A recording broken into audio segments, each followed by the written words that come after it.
In my neighborhood, we've got Bourbon on the Banks, to be exact. That is coming up very soon, the festival in Frankfurt.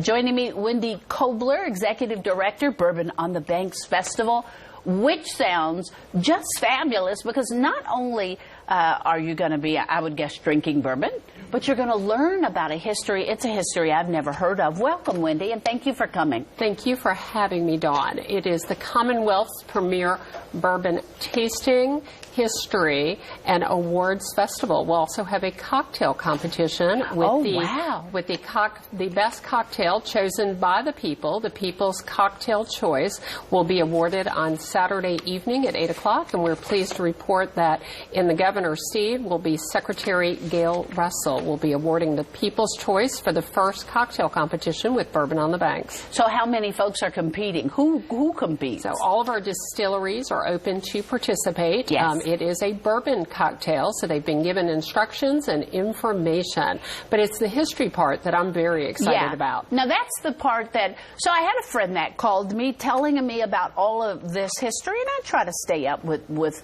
Kentucky and Indiana, my home that I love. But she was talking about the role that African Americans and slaves played in the bourbon business. Yes, that is an untold story that really needs to be shared. So what is happening is there's a researcher at Kentucky State University by the name of Erin Gillum. She is, of course, a professor. So she is doing research. We've started with the Buffalo Trace Archives. They've been extremely generous with sharing pictures and with sharing stories.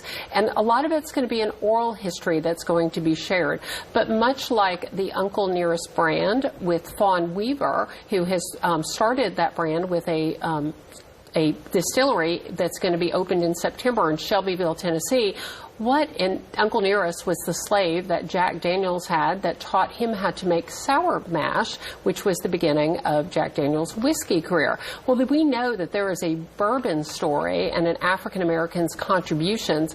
We just don't know enough about it. And so we are looking for that information through research, through talking to ancestors, and we're going to begin that discussion actually Friday night at a free community event that allows everyone to come, and that is Bourbon Street on Broadway, which is part of the Bourbon on the Banks Festival.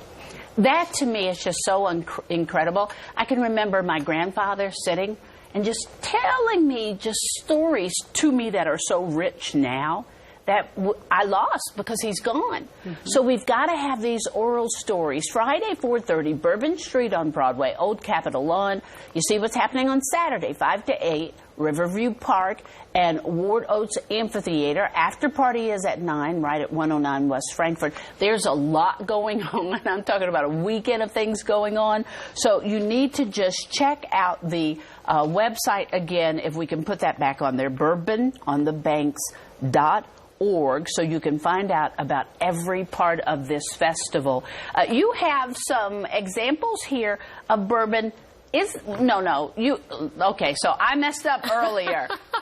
All whiskey is bourbon, but not all bourbon. What'd you tell me? All whiskey? No. All bourbon is whiskey, okay, but not all whiskey is bourbon. Okay, there's so actually a legislative, what's that mean? There's actually a legislative mandate. So what we have Are you kidding? here, no, it's in the record books. It was done. It's federal legislation. So what we have here is beach whiskey, American beach whiskey from Houston, Texas, has brought in. I just brought one example of the many products that are going to be sampled at the festival.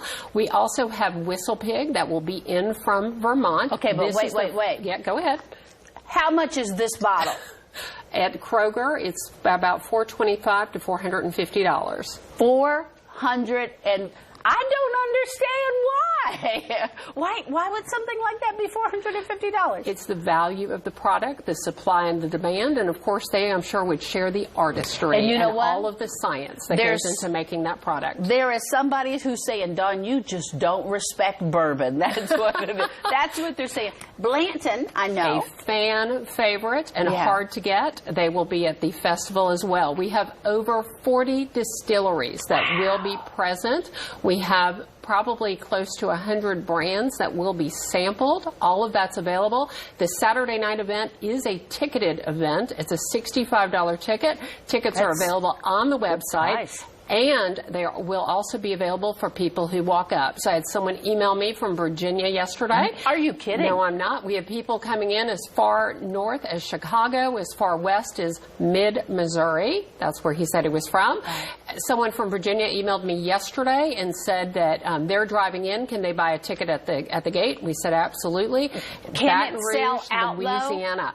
Not right now. Okay, Just keep coming. Okay, so you'll let as many as people come, Absolutely. so there's not a chance of it selling out? We're anticipating about 1,000, 1,500 Okay. right now, but we're prepared for 2,500. All right. So this is it. I want you to make sure you tell everybody about this again. We've got about 40 seconds left here. the Commonwealth's premier bourbon tasting, awards, and history festival taking place in Frankfort, Kentucky on August 24th, 5 o'clock. Get your ticket at bourbononthebanks.org. We look forward to seeing you there.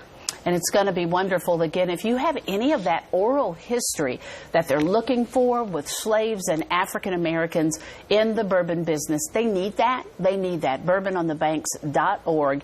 It is going to be unbelievable. Thank you for sharing your pictures and for sharing your information. Absolutely. Thank you for the opportunity. We appreciate it. All right, we're going to come back and wrap things up. Stay with us.